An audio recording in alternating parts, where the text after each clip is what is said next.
Boa tarde a todas, a todos que estão presentes nessa plataforma, que assistem o vídeo que está sendo gravado. Sejam todas muito bem-vindas, todos muito bem-vindos. Estamos lendo aqui no chat, temos representantes de técnicas, técnicos, gestores e gestoras de muitas regiões do estado, municípios. Solicitamos que, por gentileza, vocês continuem escrevendo e se identificando, dizendo de qual município é. Nós tivemos a aula inaugural do Capacite Mulher no mês de março, com a professora Ana Paula Tatagiba. Foi uma grande aula, com muitas reflexões, uma aula instigante, uma aula que nos convocou para assumirmos outras responsabilidades diante da política para a mulher. E hoje nós temos a grata satisfação de termos a assistente social Luciana Araújo.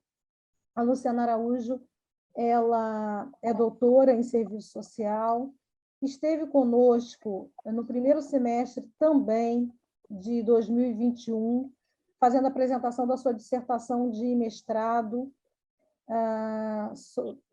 e a sua pesquisa se deu numa das comunidades mais violentas do Rio de Janeiro, e falava sobre algumas estratégias, né, do enfrentamento à violência contra a mulher, no âmbito do SUAS, e depois ela pode, então, fazer uma pequena introdução. E hoje a Luciana Araújo está conosco para refletirmos um pouco e também apresentar o resultado de sua pesquisa, mais uma pesquisa sua, intitulada Os Fundamentos dos Grupos Reflexivos para Homens Autores de Violência. Nós temos sabido e tem chegado até nós, por solicitação de instrumentos, documentos que possam, de fato, fundamentar a implantação desse dispositivo ou desse serviço, tanto no âmbito do SUAS, mas especialmente no âmbito da política para a mulher e também da justiça. Hoje nós vamos ter a oportunidade de ouvirmos o resultado da pesquisa e pensarmos um pouco em como fundamentar esse serviço, que geralmente ele é ofertado no âmbito do SUAS ou então da justiça, né? Nós não vemos, não é um serviço ofertado pela política para a mulher de modo geral, também não pelo CIAM, mas que é um tema que nos atravessa e nós precisamos pensar aí, ao lado da importância da qualificação dos nossos serviços no âmbito da política para a mulher, mas pensarmos também nesse dispositivo que é o grupo de reflexão para homens autores de violência, uma vez que os CEANs, os centros especializados, não ofertam esse atendimento para esse público. Então, mais uma vez, quero dar as boas-vindas a todos e todas, sejam muito bem-vindas.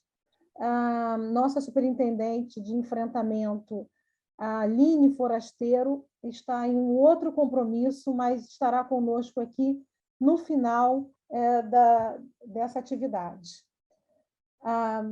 Luciana Araújo, você pode... você nos ouve? Ouço sim.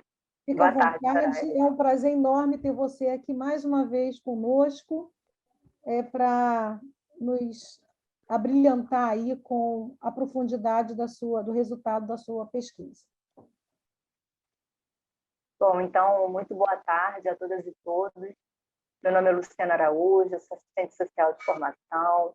Hoje eu trabalho na assessoria técnica de uma secretaria de assistência social em Niterói. E trabalho também com pesquisa já há alguns anos, há pouco mais de 12 anos. que eu pesquiso sobre famílias, violência e políticas públicas, né? Um tema que me é muito caro, que tem sendo construído assim, ao longo da minha carreira acadêmica. Né? Quero assim, reiterar o agradecimento à Soraya, né? E a toda a equipe da Secretaria de Políticas para as Mulheres. Eu achei esse convite muito especial quando a Soraya falou, Luciana, nós queremos que você apresente a pesquisa, né? E nós estamos, nesse momento, esse trabalho que nós vamos desenvolver nesse semestre, nós queremos ouvir pesquisas sobre violência, né? Pesquisas. Então, eu fiquei pensando um pouco, quando eu vi isso, eu fiquei muito feliz. Tanto é que eu trago alguns slides que falam muito do percurso metodológico, né? Não só dos resultados, como também do percurso metodológico. Isso tem um motivo, assim, né? Isso mostra que a assistência social e o serviço social, eu sei que na assistência não tem só assistentes sociais, eu sei que temos outros profissionais, muitos colegas de outras disciplinas, de outros campos, mas eu queria ressaltar, né, falando um pouco da minha formação, ressaltar que a assistência social e o serviço social são campos epistemológicos, isso significa dizer que também é campo de pesquisa, né? Pesquisa e intervenção com base em resultados de pesquisa. Isso não é qualquer coisa, né? Isso é reconhecer um lugar da nossa categoria. Então, eu pensei muito nisso quando eu trouxe esse material, né? Essa pesquisa ela foi realizada no âmbito do doutorado, no ano passado, a tese foi defendida no ano passado. Eu vejo aqui no grupo rostos familiares, assim, colegas mesmo, que me ajudaram muito no processo de construção desses resultados. A gente não trabalha sozinho, né? Sem a parceria de uma série de pessoas e profissionais, realmente eu não teria conseguido sequer entrar em um juizado para realizar o meu trabalho. Então, eu vejo alguns rostos e fico muito feliz assim, com a presença, me sinto acolhida aqui nesse momento, né? Bom, é importante dizer também que os resultados que a gente traz, né, que nós trazemos nesse momento, eles sempre são assim, todo resultado de pesquisa ele é orientado por uma contribuição teórica diferente, né? Somos profissionais da área de humanas, então todos nós temos os nossos referenciais teóricos. Isso significa dizer que o resultado de uma pesquisa ele sempre é temporal, ele sempre é situado em um contexto, em uma conjuntura específica, e que, portanto, ele não é uma resposta única ou definitiva. É por isso que a gente vai ter aqui um momento para a gente poder dialogar, trazer as contribuições, porque todo mundo aqui certamente tem experiência para trocar também. Só fazendo um pequeno adendo, assim, essa pesquisa foi realizada nos juizados de violência doméstica e familiar contra a mulher. Hoje, eu desconheço que a gente consiga fazer um trabalho com homens autores no âmbito do SUAS. Isso está muito restrito ao jurídico, ao judiciário. E isso é uma questão para a gente pensar, né? Então, isso foi bastante explorado na minha escrita, e a gente vai poder falar disso aqui hoje também, né? Bom, essa pesquisa com os homens autores de violência, na verdade, ela é um retorno ao mesmo objeto do mestrado. Como eu falei, eu trabalho com famílias, violências, políticas públicas já há um certo tempo. E quando, no mestrado, eu tive a oportunidade de conhecer mulheres que não denunciam seus companheiros, que vivem situações de violência, inclusive casos extremos, assim, mas que não denunciam e desenvolvem estratégias de resistência para permanecer nessa relação. Quando eu concluí o mestrado, eu entendi que nós estamos falando de diferentes agentes envolvidos numa dinâmica de violência. Eu precisava conhecer o outro, né? Eu precisava conhecer, pesquisar e entender a dimensão do homem presente nessa relação de violência. Né? Isso já estava chamando a minha atenção da construção lá da dissertação. Peraí, eu acho que tem. Pessoal dos homens, Nós vamos solicitar para que vocês fiquem atentos aí, no caso do microfone abrir, às vezes abre sem querer e dificulta a fala da palestrante. Então, vamos estar atentos aí. Luciana, eu aproveito para dizer que o arquivo não está abrindo dos slides. Você tem ele em Word? Não, não tenho. Não? Não tenho. Eu posso tentar compartilhar a tela, mas eu sempre fico receosa disso não dá muito certo, né? A tecnologia, ela sempre prega umas peças na gente, mas eu posso Você tentar. tenta. Eu acredito Daniele que a vai gente vai colocar ver mais você. A Daniele vai colocar você como anfitriã e você tenta, então. intervenção e tal, com os pequenininhos, e quando esses pequenininhos crescerem. Mas um trabalho pesado agora de prevenção para que quando esses pequenos cresçam, seja diferente. Aqui, eu separei. Eu separei Vanessa, Santos. Eu estou como anfitriã já? Não. Dani, você está aí? Sidneia A Reis. Luciana já está como anfitriã. Nós vamos solicitar aí ao CEAM, por gentileza, que verifique aí seu microfone. Daiane, Obrigada. Simone também, por gentileza, o seu microfone está aberto. Obrigada. Dani?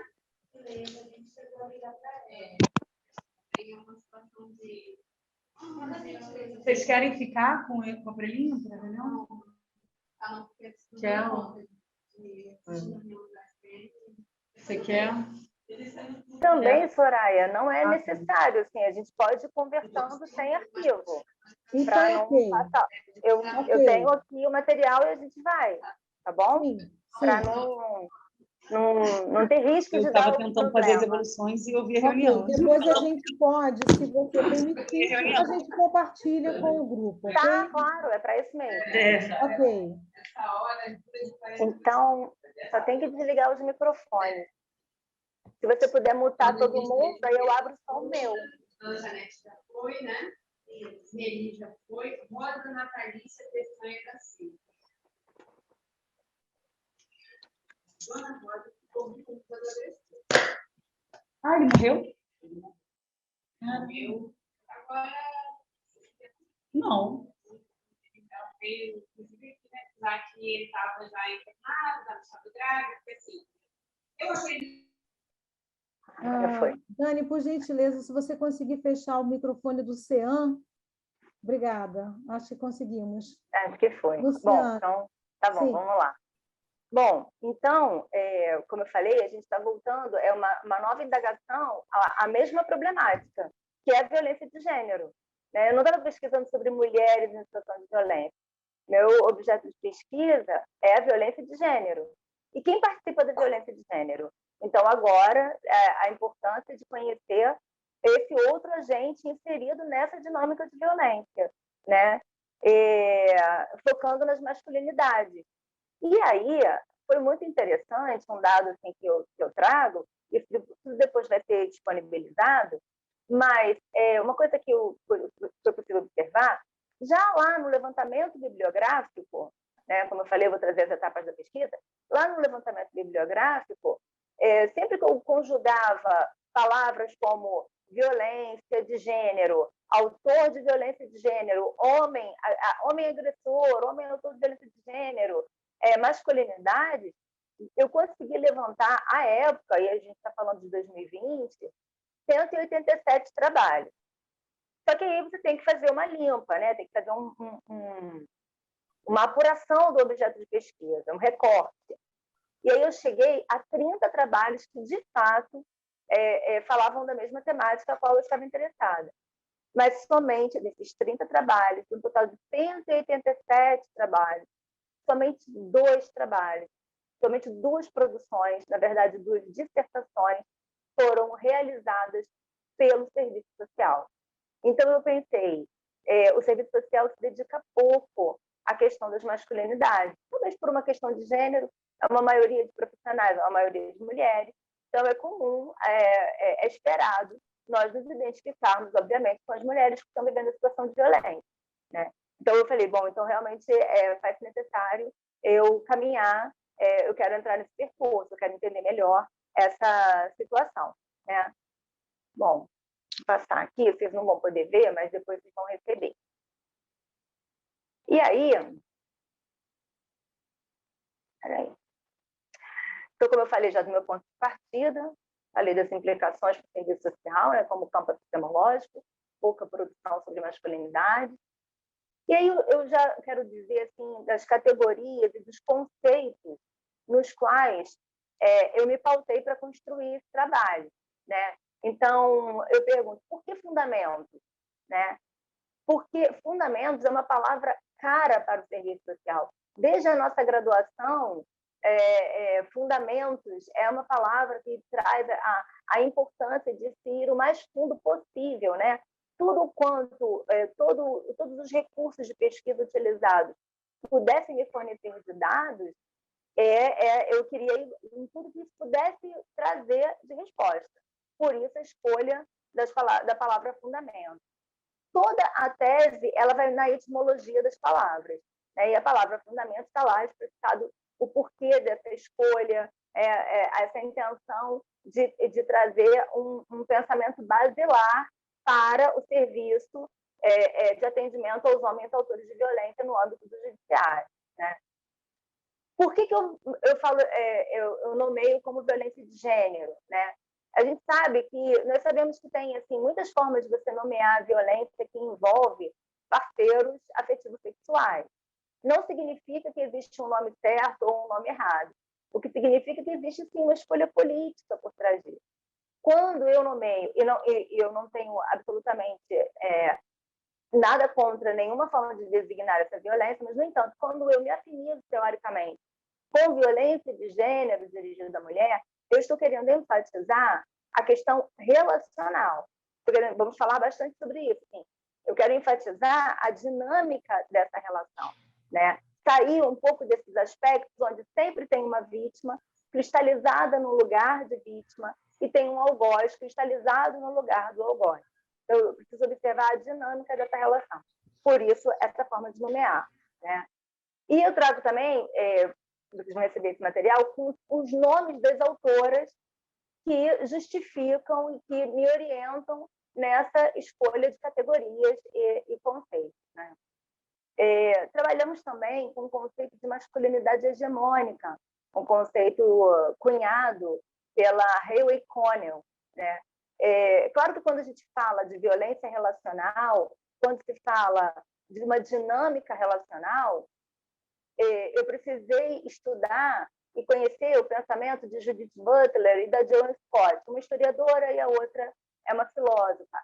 Elas trazem exatamente essa questão de que, para se trabalhar a violência, para se trabalhar com homens autores de violência, precisamos questionar as convenções de gênero, as convenções que cristalizam lugares, as convenções que funcionam na escalada da violência, né, que justifica uma escalada de violência. Então, o pensamento dessas autoras foi fundamental, é sempre bom a gente recorrer, para entender essa dinâmica relacional muito baseada em lugares e convenções desenvolvidos historicamente nessa sociedade patriarcal que coloca a mulher num lugar vulnerabilizado, subordinada, dominada, restrita até então ao mundo privado, onde as violências aconteciam.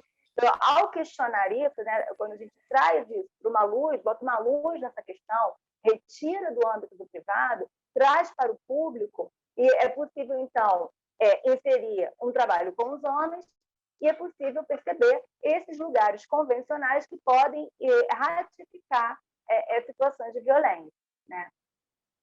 No entanto, para trabalhar as masculinidades, o conceito de masculinidade hegemônica da Connell, ele foi fundamental para esse trabalho.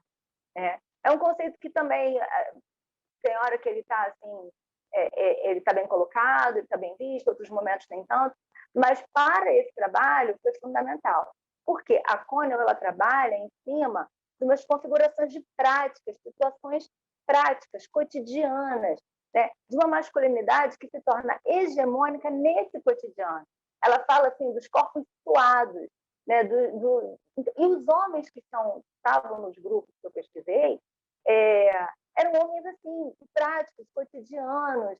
Eu não estive assim diante de nenhum intelectual. Eram pessoas assim muito do dia a dia que chegam a esses grupos, né? Situações de violência com classe média alta, classe média ou média alta e classe alta, vai para o divã, eles não chegam lá no judiciário. Então, por isso, o conceito de masculinidade hegemônica foi ao encontro mesmo da pesquisa que estava sendo realizada, né? Trabalhei também com a ideia, com a noção da construção social da masculinidade, sair do lugar de que existe uma essência masculina, né? Um lugar essencializado, funcionalista. Não, a masculinidade também é um construto, né? É uma construção histórica. E tem autores que nos ajudam muito a poder entender como é essa construção social. Miguel Vale de Almeida é um antropólogo muito importante nesse sentido, porque ele trabalha com o conceito da casa dos homens, né? Assim como Miguel Vale de Almeida, também tem o Elzer Lang. Os dois falam a respeito, né, dissertam a respeito da casa dos homens. A casa dos homens não é uma casa física, ela é uma casa simbólica. Ela está nas quadras de futebol, ela está nos quartéis, ela está nas prisões, ela está em lugares dominantemente masculinos, onde existe ali uma sociabilidade só entre os homens, onde eles vão construindo, reiterando a sua masculinidade. E nós, mulheres, também participamos disso. Por quê? Somos nós que criamos os filhos.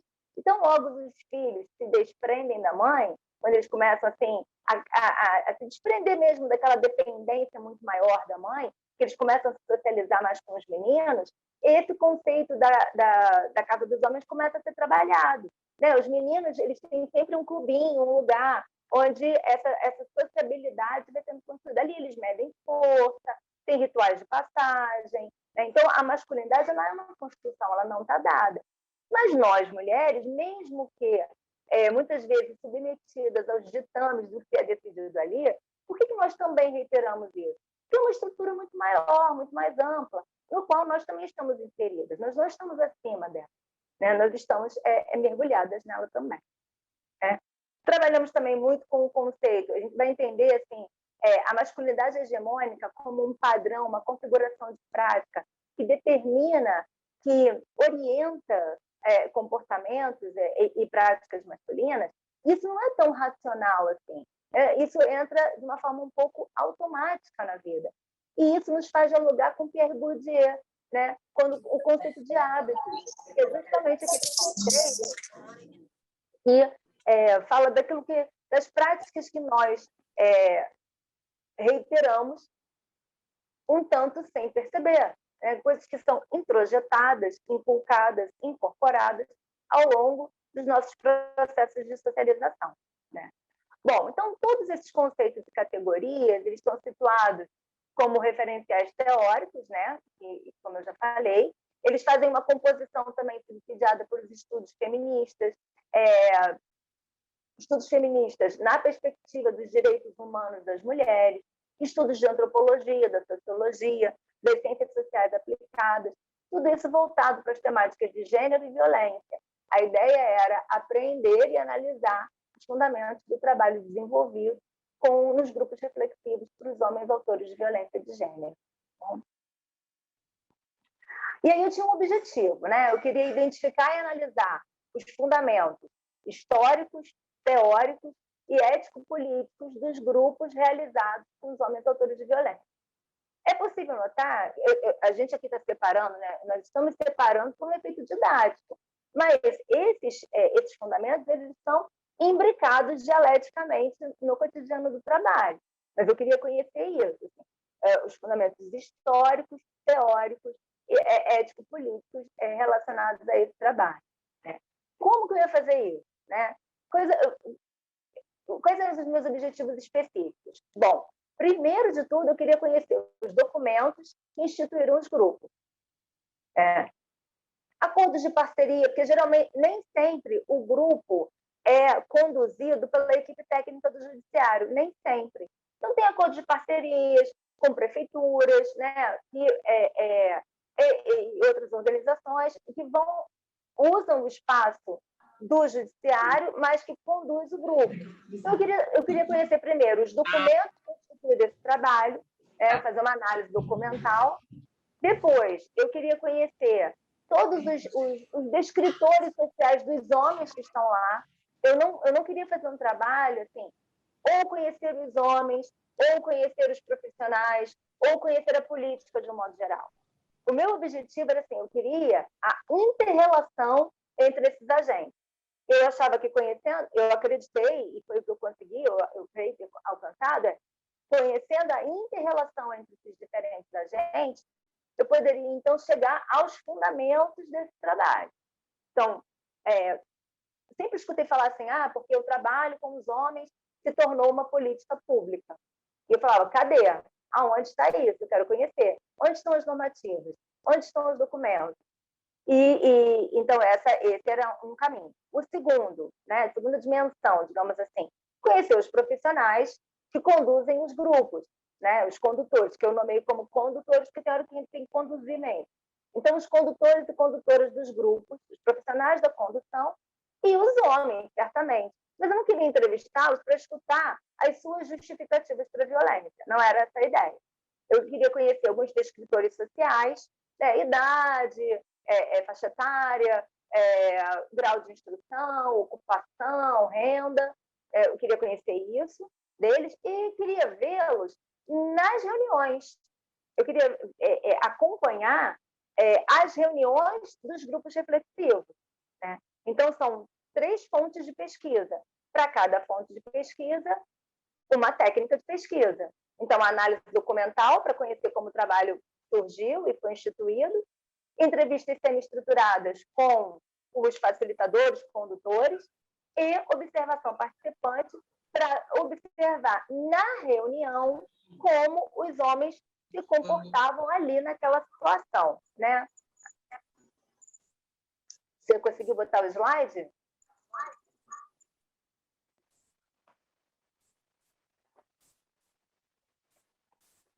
Você vai passar?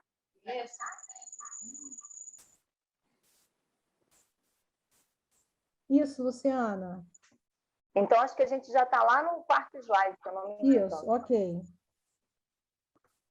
Ó, pode passar.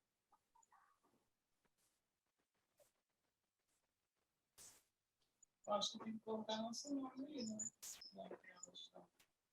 Pode passar.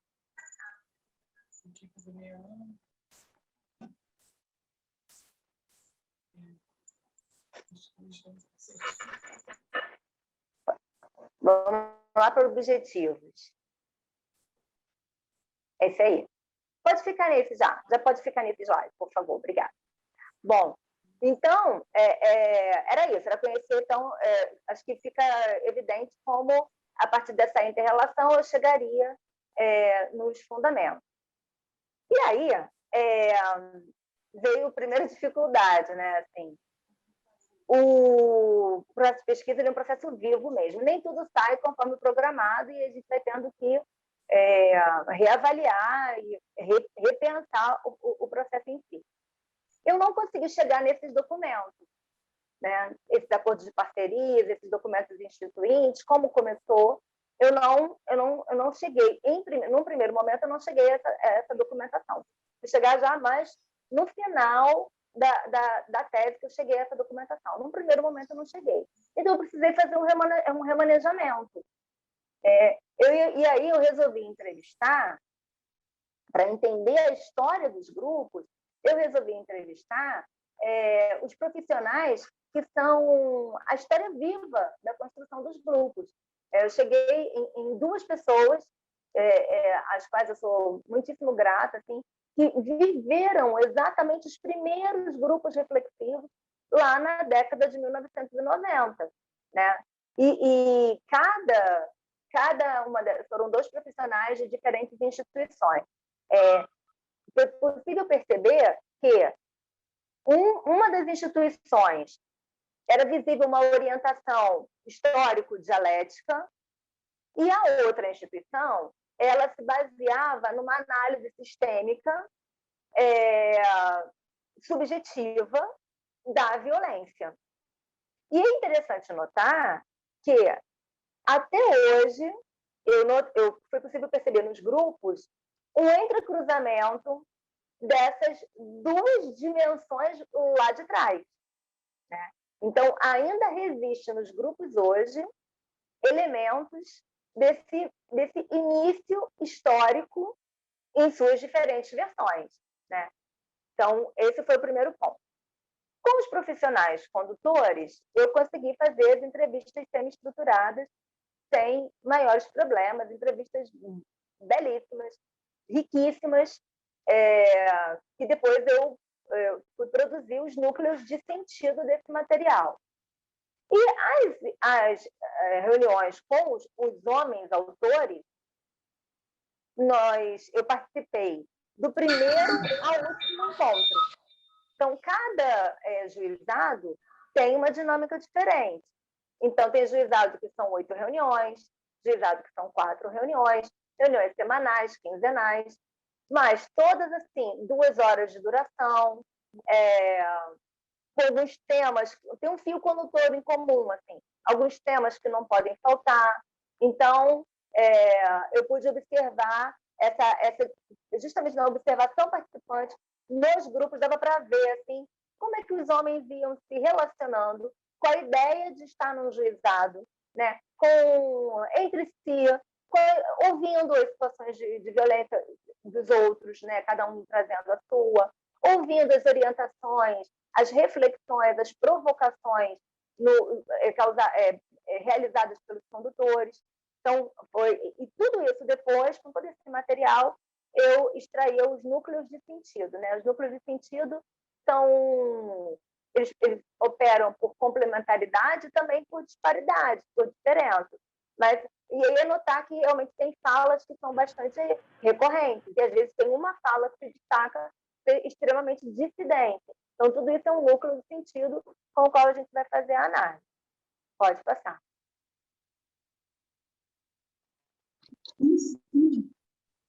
Bom, desde o levantamento bibliográfico, as entrevistas preliminares, chegar no juizado, até conseguir estar num grupo, era um processo, assim, né? Tinha que ter carta de anuência do juiz, mostrar toda a comprovação, assim, toda a documentação do Comitê de Ética em Pesquisa. Então, isso não era um processo rápido, né? Assim, eles tinham muitas etapas até eu, de fato, ter a permissão, a autorização de estar num grupo reflexivo. Foi um processo que demorou bastante, assim. E toda essa construção, eu fui amadurecendo 2 hipóteses, né? 2 hipóteses que acabaram se confirmando, né? A primeira fala assim, né, que o conceito de masculinidade hegemônica, por vezes problematizado e rebatido nos contextos de serviços de atendimento aos homens, né, ele modula as críticas, ele serve para criticar, mas ele também opera, ele também age como uma espécie de modelo a ser alcançado, é um modelo idealizado. Então, por exemplo, um condutor que tenha uma ótima inter-relação com o grupo, onde aqueles homens se vejam representados pela classe social, pela cor da pele, pela profissão, ou enfim, por toda a aparência mesmo, né?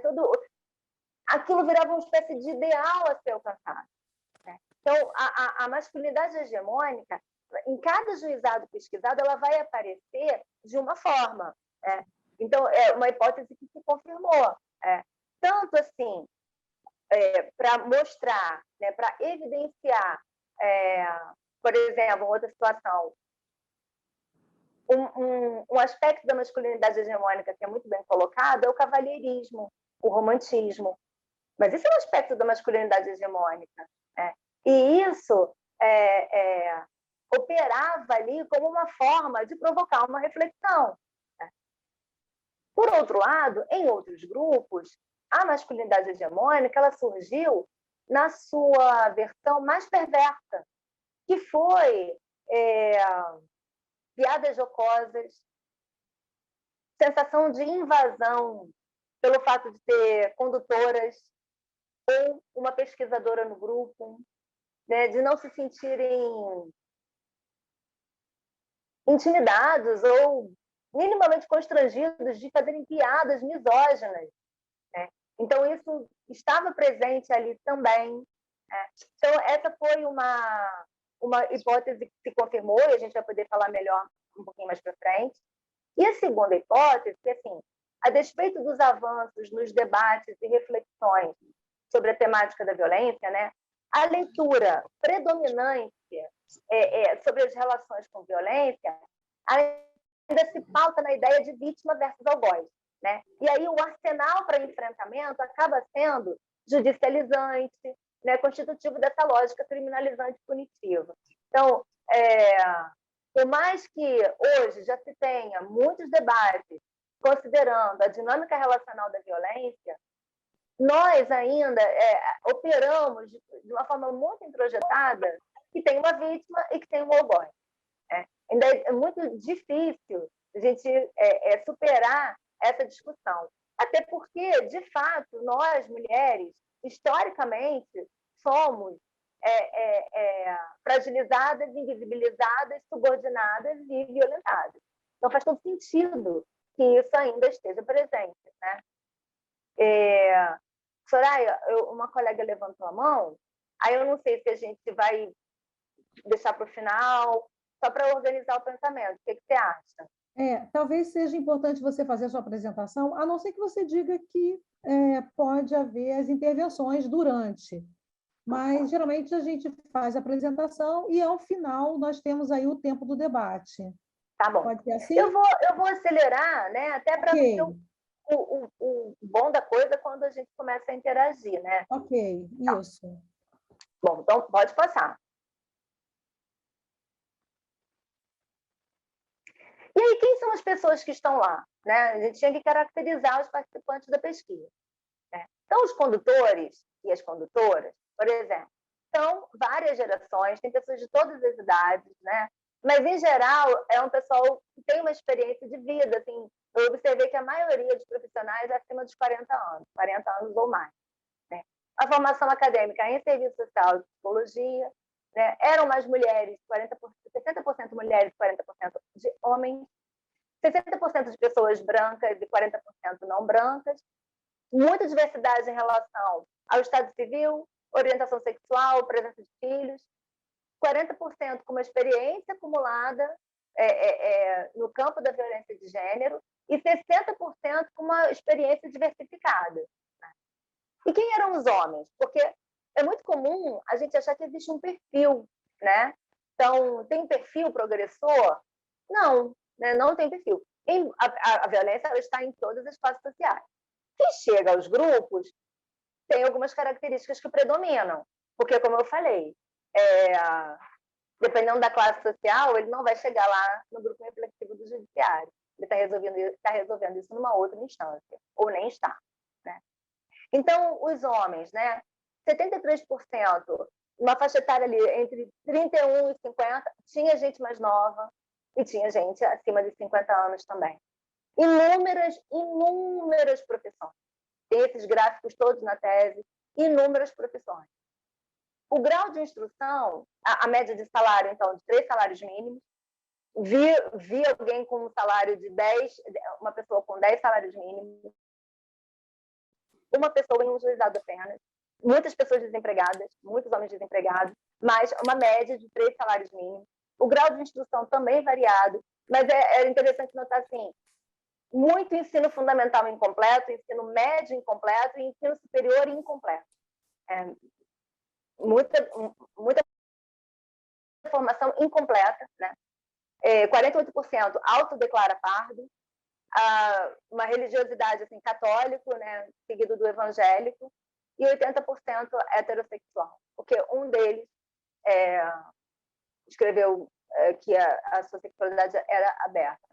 E aí eu estou interpretando como uma bissexualidade, mas a maioria, 80% é heterossexual. E essas pessoas entrevistadas que testemunharam, né, que são a história viva da formação dos grupos para homens autores, então são pessoas que estavam lá, né, que fizeram justamente, que participaram ativamente desse processo de transferência dos grupos antes da Lei Maria da Penha e após a Lei Maria da Penha, quando eles passam nessa conformação, a partir da lei, passam nessa conformação no âmbito do judiciário. Porque, como a gente sabe, a Lei Maria da Penha, o artigo 35 e 45, eles trazem, eles estipulam, eles orientam, eles norteiam que deveria se atender os homens autores de violência. No entanto, eles não trazem sobre que bases, sobre que pressupostos teórico-metodológicos isso deveria acontecer. Mais tarde, o Conselho Nacional de Justiça organiza uma série de marcos regulatórios que vão complementar a Lei Maria da Penha. E foi aí que eu vi que tinham documentos instituídos, mas já no âmbito ali do judiciário, né? No âmbito do Conselho Nacional de Justiça. E aí eu tive acesso a esses documentos. Mas eu já tinha entrevistado, e foi muito bom conhecer as pessoas que estavam lá. Então, é interessante notar, eu acho que a gente pode passar.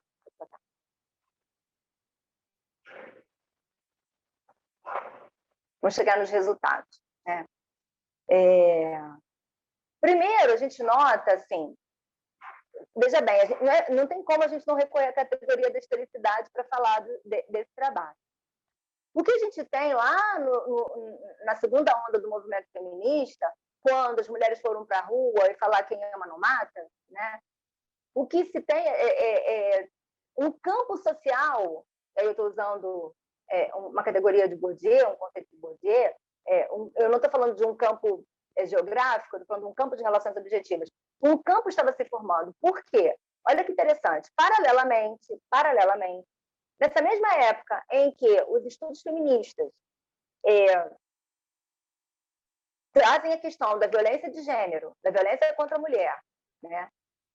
Eles entendem, o movimento feminista, os movimentos feministas, é sempre importante trazer isso no plural, eles entendem que o enfrentamento à violência, ele precisava acontecer em 3 dimensões, né?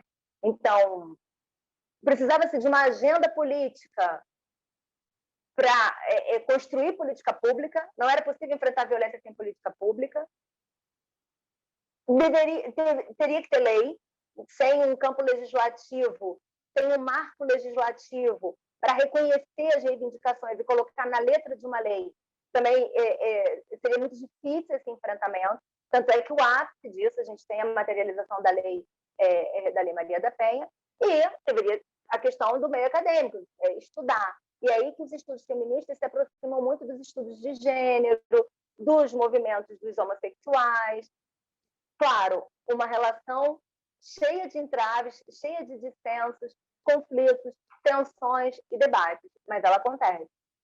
Paralelamente, também nos anos 70, lá no contexto internacional, e nos anos 90, no contexto nacional, começam os estudos das masculinidades, né? Em princípio, era realmente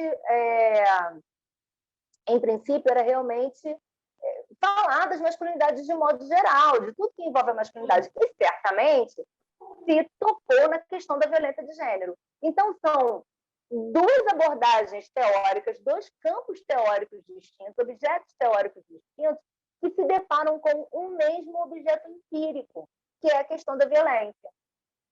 E aí, alguns segmentos do movimento feminista falam assim, nós não queremos nos articular com quem estuda a masculinidade. Nós queremos a nossa luta emancipada, o que a gente entende perfeitamente. É perfeitamente, né? Assim, depois de tanto tempo de subjugação, queremos caminhar com as nossas próprias pernas e discutir essa questão.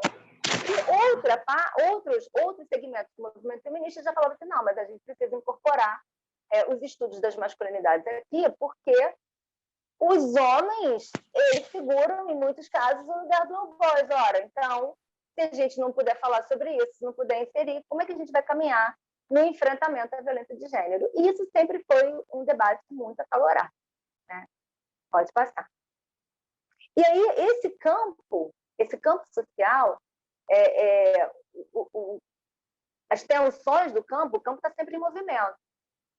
Num determinado momento, a partir da Lei Maria da Penha, quando a lei é promulgada, ela reorganiza as posições do campo, né? Violência passa a ser crime. Então, ela reorganiza as posições dos agentes no campo. Então, esses são os fundamentos teóricos e históricos do trabalho com os homens autores. Depois, o que a gente observa é que existe uma trajetória. Eu não consegui anotar a pergunta, eu vou deixar com você, tá bom, Soraya?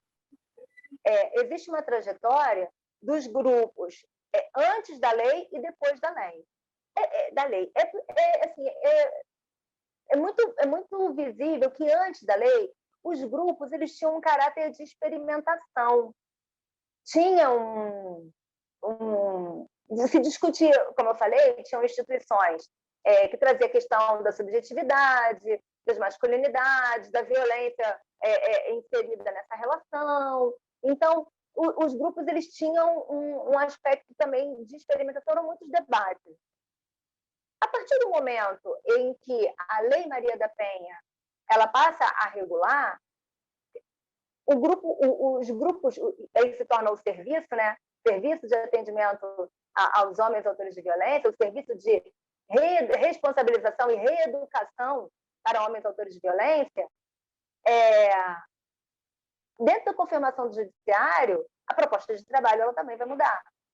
Então, é preciso notar as diferenças de um grupo antes da lei e dos grupos após a lei, né? Eu sei que quem trabalha com isso, quem tem uma caminhada longa, pode falar disso melhor que eu. Né? Então, a gente está vendo aqui que tem um entrelaçamento dos... Você volta no outro rapidinho? Tem um entrelaçamento dialético entre os fundamentos históricos e os fundamentos teóricos, né? E aí, eu acho que, como eu falei, que a gente buscou a etimologia das palavras, não está muito claro ainda, né? Tem lacunas ainda nesse processo. E as normativas, os documentos, até a forma de nomear esse serviço, ela é uma forma muito vasta. Então, ora se fala em reabilitação, reeducação, recuperação, responsabilização, reflexão. Será que existe uma síntese possível para tantas formas de nomear? Então, isso aí é uma disputa política no campo. Né? Cada forma de nomear as palavras, elas não são ingênuas. Né? Todas as palavras, todas as formas com as quais nós nomeamos um fenômeno, tem uma leitura política por trás, que orienta essa forma de designar. Então, isso aí fala de fundamentos políticos nesse campo de disputas também. Pode passar.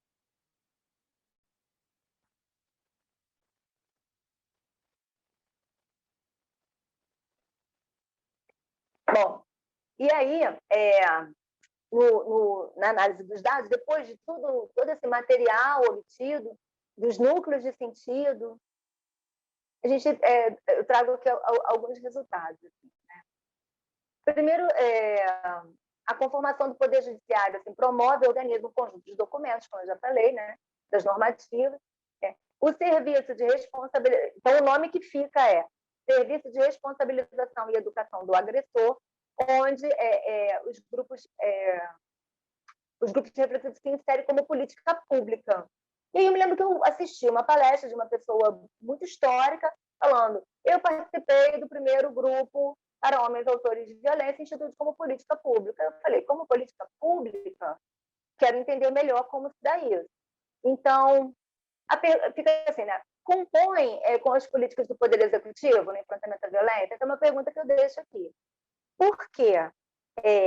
Nós vamos pensar política pública estrito sensu, teoricamente, ela é pensada, implementada pelo Poder Executivo. O Poder Judiciário, desde a Constituição de 88, ele opera como política pública no direito a um processo para todas as partes envolvidas. É o direito de ter acesso a um processo, né? de viver um processo legal, todas as partes envolvidas em alguma questão. Isso é o Poder Judiciário enquanto política pública. E essa é uma questão que é um debate tenso que se instala, né? E tem uma série de questões que estão por trás, que estão aquilo que a gente vai falar agora. Então, assim, é um campo de disputas políticas também. Então, o judiciário, a partir do momento da lei e dessas normativas que o CNJ apresenta, que são complementares à Lei Maria da Penha, ele realmente organiza um arcabouço, né? Tem isso tudo, visível na internet, tá? Hoje é bem mais fácil, assim, é acessível, está lá, é acessível.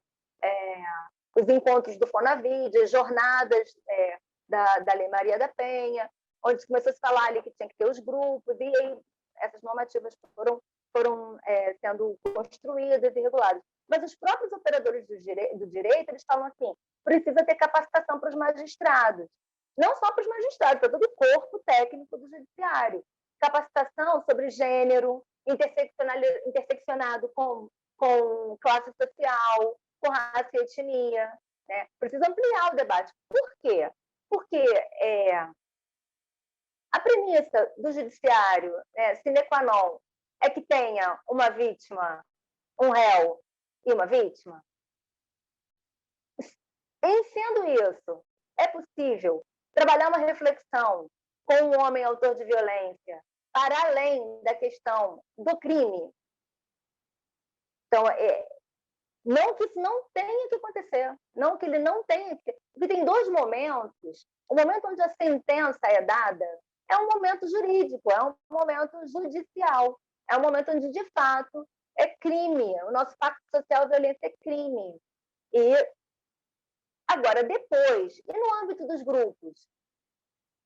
Como podemos facilitar, como podemos conduzir o trabalho do grupo de modo que, de fato, esse homem reflita acerca da sua atitude?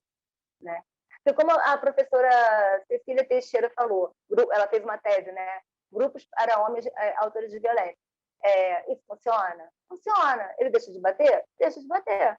Eles melhoram? Melhoram. Tem um monte de mulher que fala isso super bem. Elas vão nos grupos falar. O que vocês estão fazendo? Ele melhorou, ele parou com a violência. No entanto, as reflexões acerca das relações de gênero, é possível promovê-las dentro de uma conformação, de uma ambiência do judiciário? Eu escutei um homem falar assim, quando eu chego aqui, eu aperto 9, todo mundo sabe para onde eu vou. Todo mundo sabe que eu bati numa mulher. E nós temos uma racionalidade penal, a racionalidade moderna penal é de que responsabilização é sanção. Então, dentro de nós tem uma coisa assim, mas ele tem que ser punido. Punido ou responsabilizado? Vamos na etimologia da palavra de novo. Punido ou responsabilizado? E é necessário repensar a relação de violência. O trabalho preventivo também. Mas depois que ela aconteceu, ele precisa repensar, porque esse homem vai casar novamente. Ele vai ter uma outra companheira. Então, para além de uma situação específica de uma relação de violência, de uma violência específica que gerou o processo. Porque muitas vezes, quando chega lá, aquela situação já foi, ele nem está mais com aquela companheira. Enfim, tem uma série de questões aí que eu acho que o debate vai trazer para reflexão. Pode passar. As reuniões, né? As reuniões, assim, que dá para observar. Como eu falei, eu acompanhei um grupo inteiro da primeira à última reunião, em diferentes juizados, e tem realmente similitudes, assim, as temáticas, o tempo de duração, as dinâmicas adotadas, principalmente do primeiro encontro, é possível notar que remete muito aos grupos germinais, assim, os grupos lá dos anos 90, ainda tem bastante dessa inspiração, dessa fase de experimentação, tem muito disso. Assim. Então, tem um viés instrutivo pedagógico, tem um viés reflexivo responsabilizante. Às vezes, em alguns grupos, é possível notar um viés um tanto psicologizante, patologizante. Que é aquilo que fala assim, né, que bota no lugar de uma doença. Ah, mas ele é um... Ou então, às vezes, funcionalista e coitadista. Não, ele é um coitado. Ele é uma vítima do machismo. Eu ouvi isso, né? Ele é uma vítima do machismo. Isso aconteceu, mas é bem menor. É uma escala menor. O que mais se observa é um viés instrutivo, pedagógico e reflexivo responsabilizante. A forma de condução, ela passa muito, assim, ela é fundamental, ela é determinante, como eu coloquei, para o alcance das reflexões. Embora em nenhum momento eu estava ali para avaliar o trabalhador, porque todos estamos na mesma engrenagem. Então, assim, é muito processo, o prazo é muito apertado para dar conta de todos aqueles grupos, de todos aqueles homens.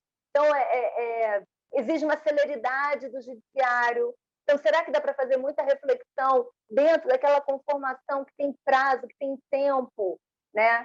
Então eu não estava ali para avaliar o profissional, mas isso surgiu como dado de pesquisa. Passa muito pelos profissionais que conduzem, né? Como realmente os profissionais que são absolutamente precisos, cirúrgicos, tocantes, assim, de dizer o que você cometeu foi um crime, mas a gente também acolhe você no seu direito sócio-jurídico, no seu direito como sujeito desta relação e da sua responsabilidade. Eu te convoco a rever a comunicação que você tem com a sua companheira. Eu te convoco a rever a sua paternidade, uma paternidade responsável, né? Isso surge também. Tem grupos que são mais acolhedores, né? Mas que acabam que surgem também um efeito muito impressionante, assim, de homens no final, assim, chorando, arrependidos, dizendo que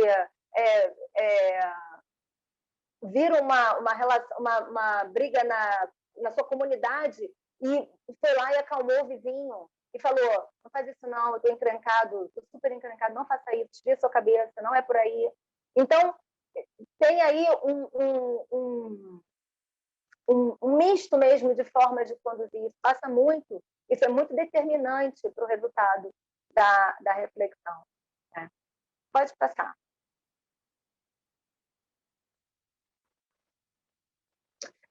Eles trazem muitas queixas, por isso que eu não queria entrevistá-los isoladamente, né?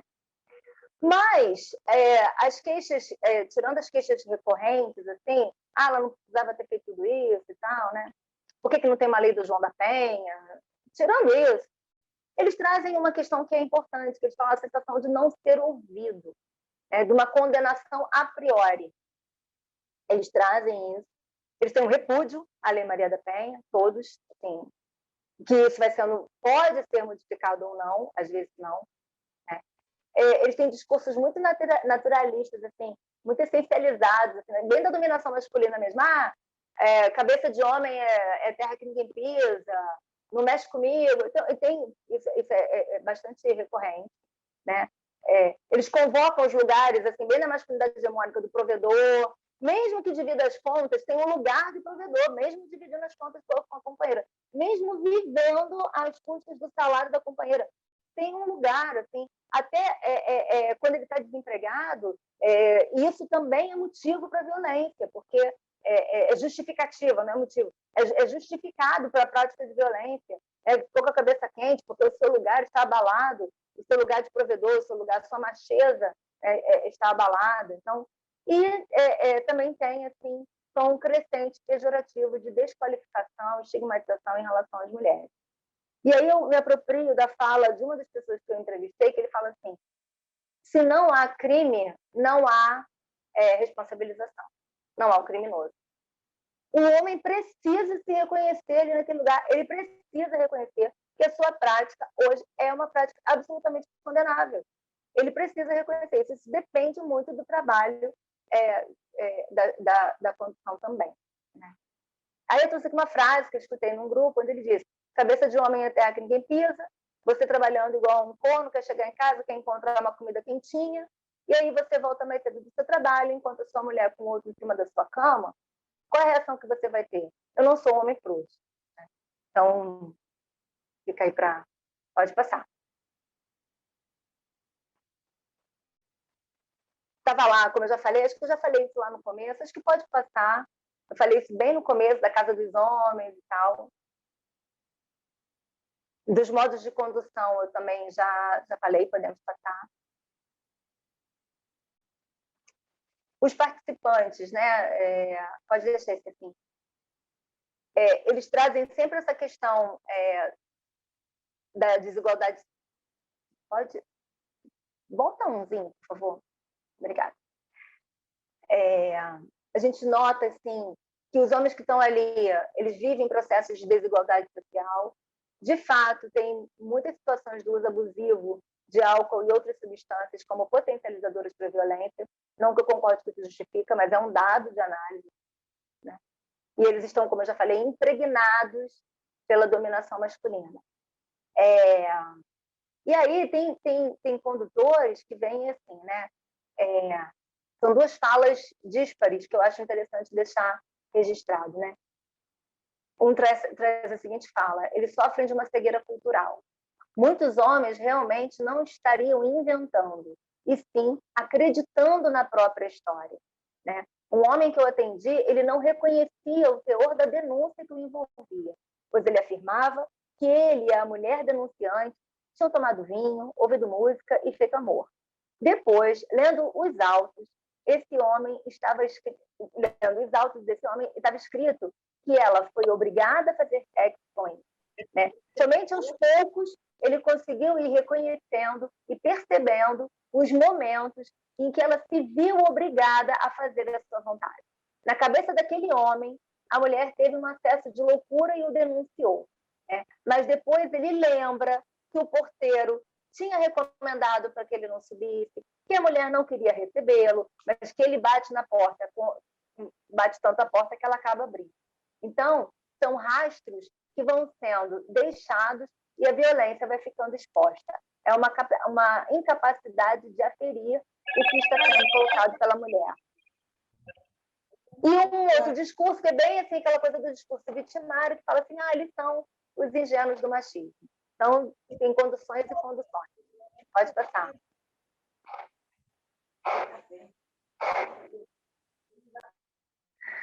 Acho que eu já falei isso, mas só para... os entraves na comunicação, né? Isso é muito forte quando se trata de violência. São dinâmicas evolutivas assim, de violência que vão crescendo, né? E como aquele casal, muitas vezes, ele não consegue se desfazer daquela relação. Um alimenta, outro alimenta, um alimenta, outro alimenta. E vai potencializando e vai numa escalada, né? E tem condutores que dizem assim, mas eles são iguais. A posse do poder é mérito de cada um. Há condutores que pensam isso. Não é com o qual eu concordo. E aí eu trago aqui essa fala assim, né? Algumas situações de violência entre os casais, elas são duradouras e muito doentias. Elas se naturalizam naquele espaço, como se só pudesse existir daquela forma, né? São relações de poder, onde as palavras não são suficientes, e aí sobram agressões. Ainda hoje temos mulheres que vivem num ciclo de violência doméstica e não se veem nesse papel. Acredito que a violência é só agressão física, né? E eu vejo um grupo de homens como uma iniciativa que leva esse homem a rever o seu papel na sociedade, a repensar o que é ser homem, a pensar outras formas de lidar com a raiva sem vitimar sua companheira ou qualquer outra pessoa. E aqui eu queria chamar a atenção para o papel do serviço social. Nós, profissionais, eu sei que os grupos são conduzidos, e aqui hoje tem outros profissionais, trabalhamos de uma forma interdisciplinar, e eu acredito nisso, mas, enfim, eu estou querendo ressaltar mesmo o aspecto do serviço social, porque eu acho que a gente precisa tocar nessa questão, a gente precisa se envolver com essa questão. Nós, desde a nossa graduação, nós ouvimos que o pensamento, né, do materialismo histórico dialético, a gente parte do concreto, faz uma mediação, uma elaboração teórica e retorna ao concreto como concreto pensado. Ou seja, né, nós trabalhamos com a mediação das relações sociais. Nós não trabalhamos, não estou falando de mediação de conflitos, eu estou falando de mediação das relações sociais. Nós somos preparados para tal. E aí eu pergunto, será que nós não poderíamos compor com o Poder Judiciário, nós, no âmbito do Poder Executivo, e aí, de fato, fazer um trabalho em uma perspectiva de rede? Ele passou pela sentença, está posto que é uma questão judicial. Será que, a partir de então, a assistência não pode assumir esse lugar, ou a Secretaria Secretaria de Políticas para as Mulheres, não podemos estar presente para provocar, para fazer essa mediação reflexiva, para provocar e trazermos homens que repensem o seu lugar. Não é essa a nossa perspectiva de transformação da realidade? Será que nós não podemos? Eu pergunto, por que não? Por que nós não podemos fazer isso? Por que a gente precisa estar lá dentro somente daquele ambiente? Dentro da perspectiva das políticas intersetoriais, nós podemos desenvolver esse trabalho em outras dimensões. Pode passar.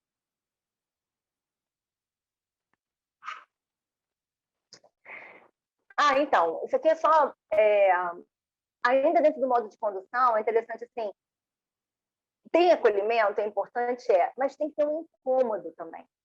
A reflexão, ela vem do incômodo produzido para esse homem.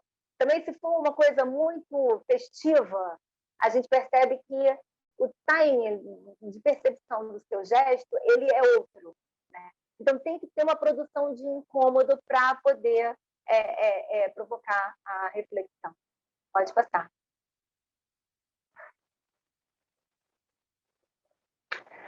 Olha, um condutor traz essa questão, é interessante como quem está na frente, né? Quem está na linha de frente traz essa questão. Assim, que em muitos momentos, ele vê a importância do trabalho do grupo ali. Eu não estou dizendo que não é, eu acho que é fundamental, esse é um trabalho fundamental. E os grupos reflexivos para homens, esse trabalho, eu defendo que ele é tributário dos estudos feministas, ele é tributário dos movimentos feministas, que hoje nós temos, eu defendo isso, que hoje nós temos um trabalho com os homens, esse trabalho é tributário dos movimentos feministas, né? Mesmo que muitas colegas muita gente fala, eu não sou feminista, porque talvez está associando no senso comum o que é ser feminista, mas se hoje nós temos trabalho com homens, é tributário sim do amadurecimento, do debate teórico dos movimentos feministas. E quem está lá na linha de frente traz assim essa questão de que trabalhar ali é importante, o trabalho é um avanço, muito foi conseguido, mas percebe um entrave que vem de uma política hoje de desmonte de política pública, da política pública estar restrita ao jurídico, ao poder judiciário. Então, quem está ali sente a coexistência dos avanços e desses entraves. Pode passar. Então, assim, eu acho que eu vou ficar por aqui, porque tudo que eu tinha para falar já está nesses slides. Eu já trouxe a mensagem dessa pesquisa e eu acho que a gente pode usar o tempo justamente para enriquecer as questões que eu imagino que o grupo tenha a trazer.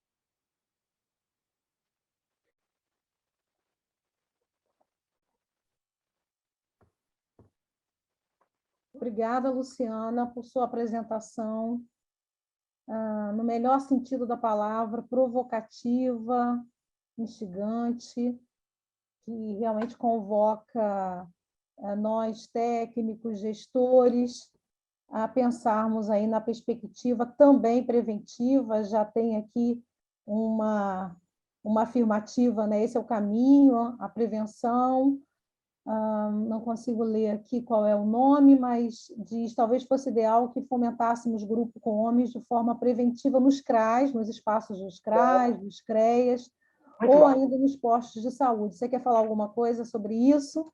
Até porque tem chegado a nós informações que alguns assistentes sociais, homens principalmente, estão tentando mobilizar esses formatos de grupo dentro de CREAs. Você quer falar sobre isso um pouquinho?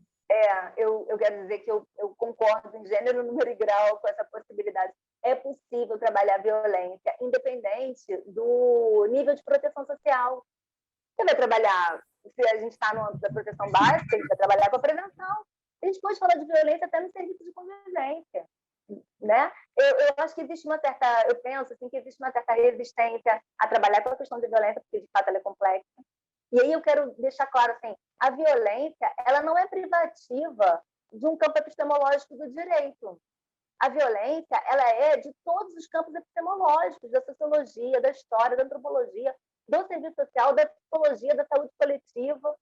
Então, por que tem que ficar restrito àquela ambiência, né? Com todos os avanços que foi possível, né? Isso é inegável, com todos os avanços, mas eu acho que nós podemos dar novos passos nesse sentido.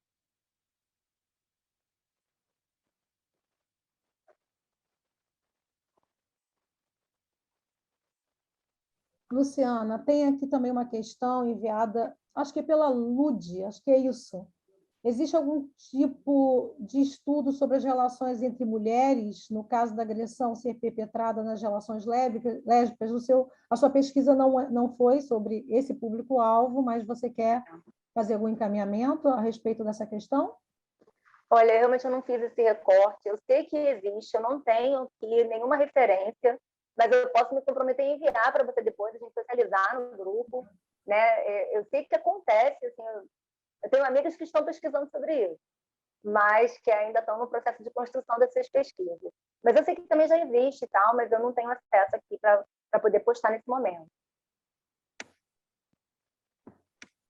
Bom, tem aqui uma pergunta a respeito de se a tua pesquisa já está disponibilizada. Certamente já deve estar na internet, né? Sim, sim, ela está. E às vezes também eu mando para as pessoas quem pede, eu socializo, eu envio até por WhatsApp. E a gente precisa realmente trazer esse debate à tona. Uhum. Luciana, esses grupos conduzidos por mulheres, o que você pensa sobre isso? Aqui é uma questão. Em algum nível, pode parecer persecutório a esses homens cujas expressões são tão machistas? Pois é assim, realmente há diferenças quando o grupo é conduzido. Na verdade, eu acho que a questão assim, é muito do gênero, né? Eu vi grupo que era conduzido por um casal, mas a condutora, ela era dominante. Ela era dominante na condução. Então, acho que não necessariamente tem a ver com o sexo, mas com o gênero. A questão é ter a possibilidade de fazer um acolhimento. Isso quem vai fazer um acolhimento dentro do direito daquele sujeito ali no sócio jurídico. O acolhimento, provocação e reflexão, mas é provocação e reflexão, que a violência é um crime dentro do pacto vigente atualmente, nosso pacto social é crime, né? Mas respeitá-lo como sujeito e falar das relações. Agora, é notável assim que quando só mulher na condução, a resistência é bem maior. É inegável, né? Até porque a gente está falando dos homens detentores da masculinidade hegemônica. Não tinha nenhum intelectual ali. Então, são homens que trazem bem aquela questão de, né, homem é homem, mulher é mulher, o resto não é nada. Então, elas vão encontrar uma certa resistência. Mas a forma de conduzir garante o resultado desse trabalho. Eu, particularmente, acho que quando mistura é bem legal. Eu acho que a mistura tem um efeito bem interessante. Ótimo. Uma outra questão também encaminhada é o fato de que a metodologia desses grupos atuam a partir de uma perspectiva de gênero. E que, na verdade, o objetivo é entender, Luciana, as causas sociais e culturais da violência doméstica, com vistas à prevenção. O resumo seria esse? Você pode afirmar desses grupos? Então, eu acho que quando a gente fala de gênero, a gente está falando de causas sociais também. Porque gênero é uma discussão que passa. Gênero não é um estudo isolado. É um estudo que precisa ser... Nós não trabalhamos com a interseccionalidade. Gênero com classe social, com raça e etnia, entre outros descritores sociais. Então, quando a gente chega lá, no grupo, né, para dizer por que hoje... Nunca foi, mas que hoje, mais do que nunca, né, não se agride, não se violenta, né? Eu estou trabalhando as causas disso também. A gente pode falar da história, a gente pode falar do pensamento que foi vigente, conforme isso foi mudando com as décadas, dos avanços que nós temos alcançado. É possível fazer uma abordagem ampla e profunda, né? Assim como também os grupos recomendam, assim, olha, você não acha que você precisa se ver, se rever, se melhorar como sujeito? Você não consegue conter sua raiva? Você não consegue conter sua raiva nesta relação ou em todas as relações? Você acha que você precisa de uma ajuda psicológica? Aqui não é terapia, o grupo não é terapêutico, né? Não é terapia, mas pode ser terapêutico, é cuidado, pode ter uma perspectiva de cuidado reflexivo e responsabilizante. E responsabilização tem que ter. Né? Esse homem ele pode ser acolhido, ele pode ser ouvido, ele tem que ser acolhido e ouvido, mas ele tem que sair dali com o entendimento de que ele praticou um crime e que ele está sendo responsabilizado por isso. Aí que está a efetividade, penso eu, e eu acho que outras pessoas que trabalham com isso podem complementar, mas eu acho que está a efetividade desse trabalho. E é um trabalho qual eu defendo, eu acredito. Luciana. E não porque eu defenda, perdão, Soraya, e não porque eu defendo os homens, muito pelo contrário. Assim, né? Não é essa a questão, não é essa a questão.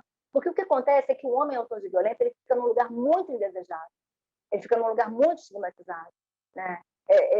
Eu posso dizer assim, claramente, todas as vezes que eu atendi um homem autor de violência foi profundamente desconfortável, não é fácil.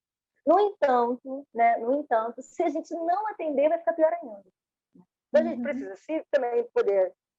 As orientações, as supervisões são fundamentais para quem está nessa linha de frente, são fundamentais. Né? E mexer nessa cumbuca, porque senão a gente vai ficar muito restrito a essa dia de vítima e algoz, a essa dia de que houve um crime, ele tem que ser punido, trata no judiciário, porque faz uma lógica, é uma lógica assim, bastante, como eu posso dizer, ela é bastante previsível, ela é bastante linear. Ele cometeu um crime, ele foi condenado, ele frequenta um grupo para ele aprender como se faz isso. Mas será que você está dando conta? Ele para de bater porque ele não quer ter mais problema para ele. Mas, de fato, ele está revendo a relação, as relações de gênero, e ele nessa sociedade? Essa é a pergunta que esse trabalho quer mostrar.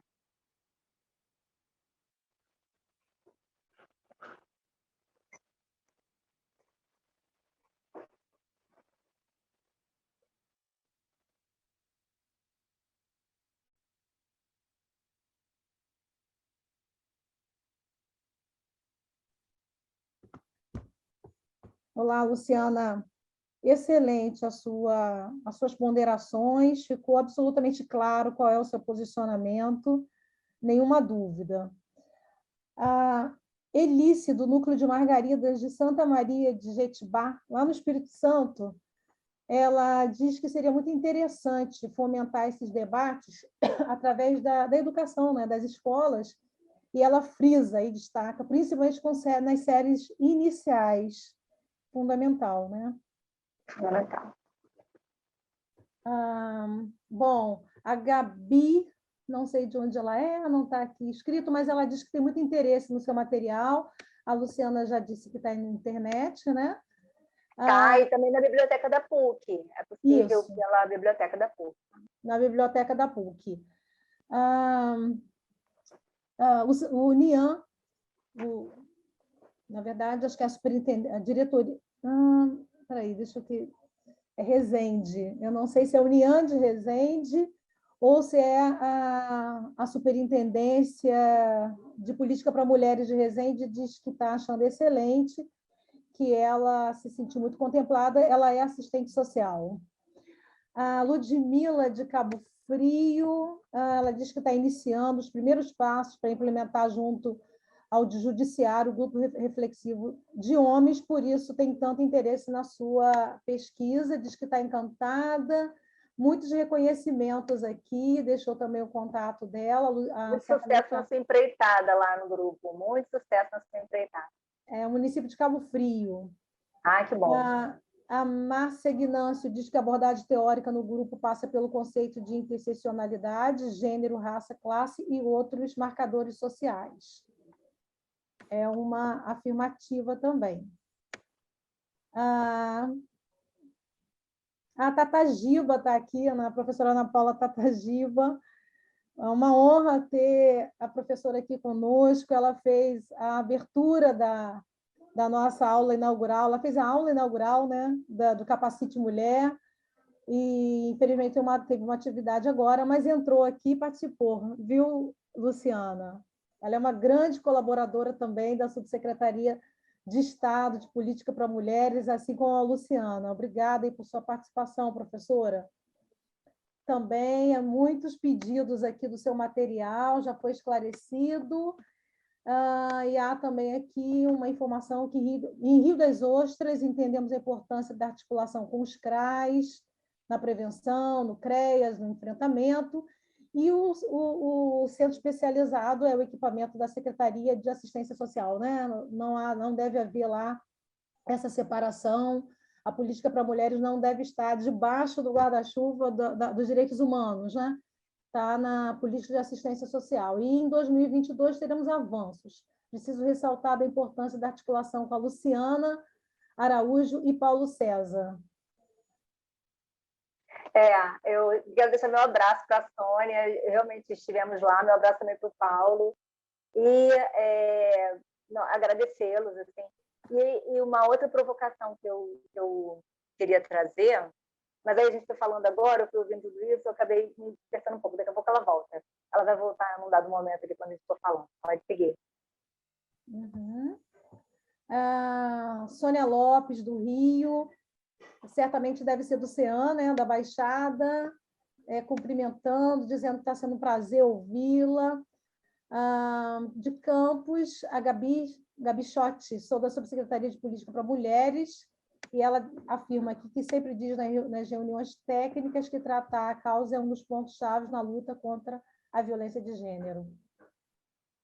Paulo Sarcon faz um reconhecimento aqui, diz que é belíssima explanação, te parabeniza, Luciana. Patrícia, Luciana está trazendo uma discussão muito necessária, um tema inovador, colocando luz onde ainda estamos no escuro. Parabéns, muito orgulho, gostaria de acessar o seu material. Vai ter acesso, com certeza, principalmente por meio da biblioteca da PUC. A apresentação, os slides, nós vamos postar lá no grupão lá de WhatsApp, das técnicas dos 92 municípios que têm representantes no nosso grupo, certo? Luciana fez essa disponibilidade. Excelente abordagem. A Camila Ribeiro, acho que é de São Sebastião do Alto, não está escrito aqui, mas penso que é. A Tata Giba também, né? A Luciana, parabéns pela pesquisa. Muitos reconhecimentos aqui. A Laura, parabéns, estou iniciando essa nova empreitada e tenho certeza que seu material vai contribuir para que possamos fazer um excelente trabalho em Itatiaia. Luciana, muitos casos depois que a gente postou, começou a veicular o dispositivo de divulgação, muitos municípios surgiram na subsecretaria, Itatiaia, por meio da Laura, assistente social também. Eu lembrei, posso fazer um pequeno parênteses? Assim, claro, eu lembrei. Claro, deve. As diretrizes, tem uma normativa nacional, são as diretrizes que elas foram desenvolvidas em 2011 no âmbito do governo da Dilma, que foi um avanço, né? Que é a Secretaria de Política para as Mulheres no âmbito da Presidência da República, né? E aquelas diretrizes, lá tem um anexo que fala como deve ser o trabalho com homens autores de violência. E lá faz uma recomendação de que não seja no mesmo espaço, não seja no mesmo lugar.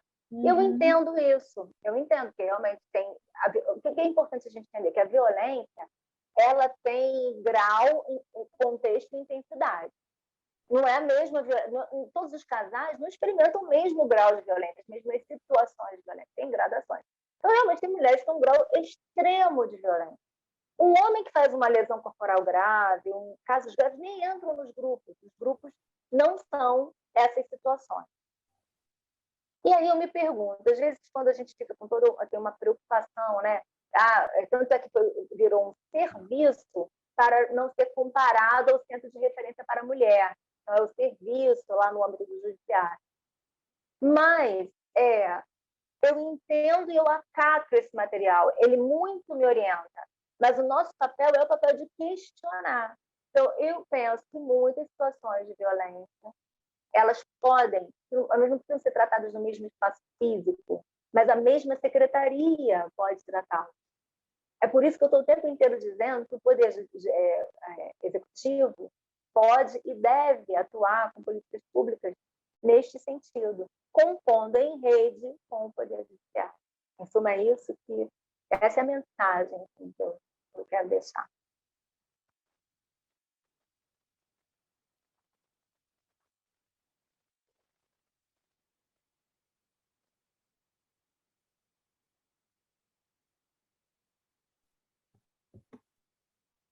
Obrigada, Luciana. Bom, houve aqui uma quedinha, uma oscilação aqui na internet. Obrigada, Laura, por sua participação. Desejamos, então, aí um bom início de trabalho. Tatiaia também tem uma tradição de trabalho de políticas para mulheres, enfrentamento à violência, É um excelente estratégias. trabalho esse de Duque de Caxias também. Nesse caso aí, Tatiaia. Sim, verdade. É que eu li no chat, aí coincidiu com o que você estava falando. Sim, sim. A Márcia Ignâncio diz que nos grupos em Niterói discutimos gênero na perspectiva de enfrentamento à homofobia, tão presente na masculinidade hegemônica.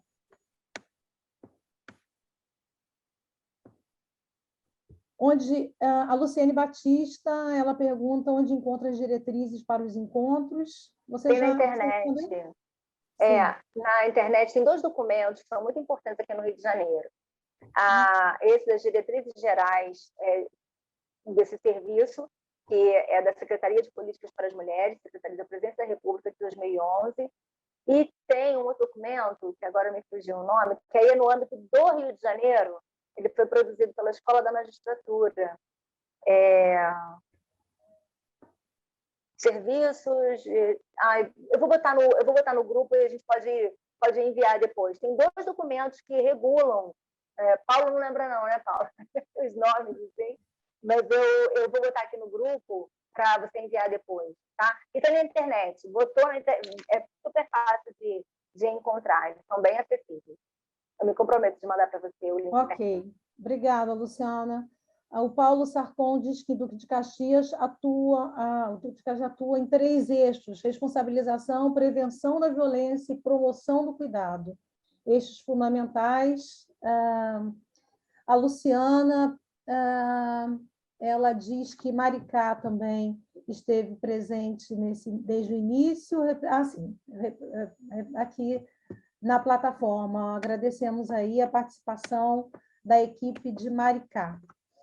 Bom, nós estamos nos aproximando do final aí, temos muitas outras questões. Sim, a Luciane Batista diz que precisa saber porque também estão implantando o grupo de reflexão no município de Magé. Ok. A Luciana se comprometeu, né, Luciana? Se puder enviar o material, o Mendes está mandando e-mail. Ok, PSE de Mendes. Eu mando para você sem falta, Soraya, ainda hoje. Sim, tá. Ok, agradecemos, então, a participação as representações técnicas, as equipes multiprofissionais, principalmente integradas principalmente com profissionais da área de psicologia, direito, serviço social.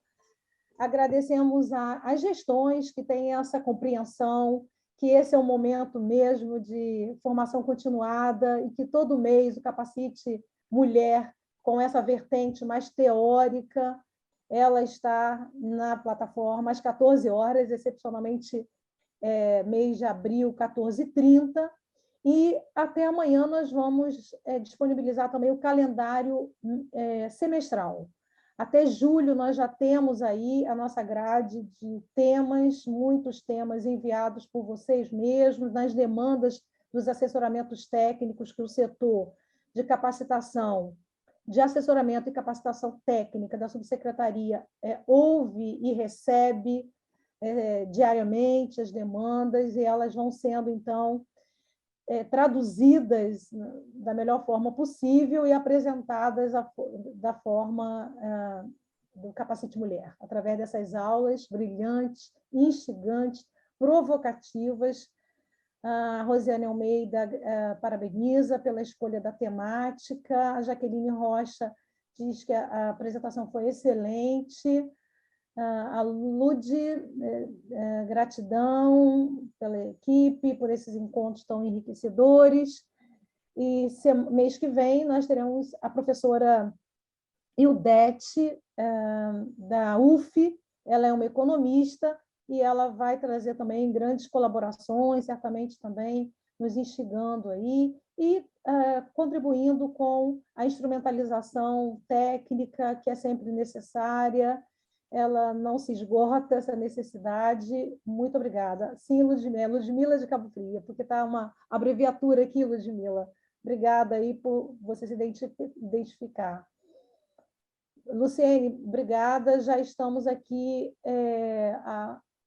assinalando aqui o seu e-mail do TJ. Ok. Érica Mesquita, da Leopoldina. Ok. Está registrado aqui.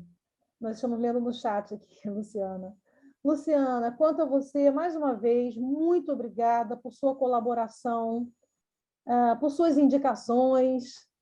A Luciana é uma grande colaboradora da subsecretaria, especialmente do programa de capacitação continuada Capacite Mulher, que não tem só essa vertente, né? Essa vertente ela tem se afirmado mensalmente, uma vez por mês, mas nós temos outras vertentes. Agradecemos mais uma vez a todas vocês, é impossível ler todos os reconhecimentos aqui, os elogios, a apresentação, mas se a Luciana tiver aí acesso. Obrigada a todas, especialmente todos os colegas também, aqui, assistentes sociais, psicólogos, advogados e de outras formações presentes aqui conosco. Que tenham uma excelente final de tarde, todas vocês e todos. Luciana, muito obrigada, em nome da subsecretaria. Eu gostaria de saber se a Aline Forasteiro, nossa superintendente de enfrentamento à violência do Estado, já está presente. Dani, ela está presente na plataforma? Ela ficou de estar aqui ao final. Se não, em nome da Aline Forasteiro, nós agradecemos. O e-mail aqui, tá? Me pediram, não tem problema não. Vou botar meu e-mail aqui, ó. Ah, ok. Ó, botando aqui. Certo, Luciana. Quem quiser pode me passar e-mail, eu mando material, orientações, assim, de referências, tá? Coloquei aí. Mas, Luciana... Eu que agradeço, viu? Vocês por me ouvirem. Eu sei que o tema é polêmico, enfim. Então, é como eu falei, é sempre um tema para um debate, é isso que enriquece. E eu só agradeço aí pela acolhida do grupo também. Tá bom? Quem desejar conhecer o outro conteúdo da pesquisa apresentado no Capacite Mulher, ciclo 2021, está no YouTube, o vídeo no YouTube oficial da Secretaria de Estado de Desenvolvimento Social e Direitos Humanos. Lá na parte da subsecretaria, vocês encontram esse conteúdo da apresentação da outra pesquisa da Luciana. Muito obrigada mais uma vez a todos vocês, um excelente final de tarde. E até o mês de maio, com a professora Ildete, apresentando aí grandes contribuições a respeito da mulher e o mercado de trabalho na atualidade, as diferenças de gênero. Obrigada a todas e todos.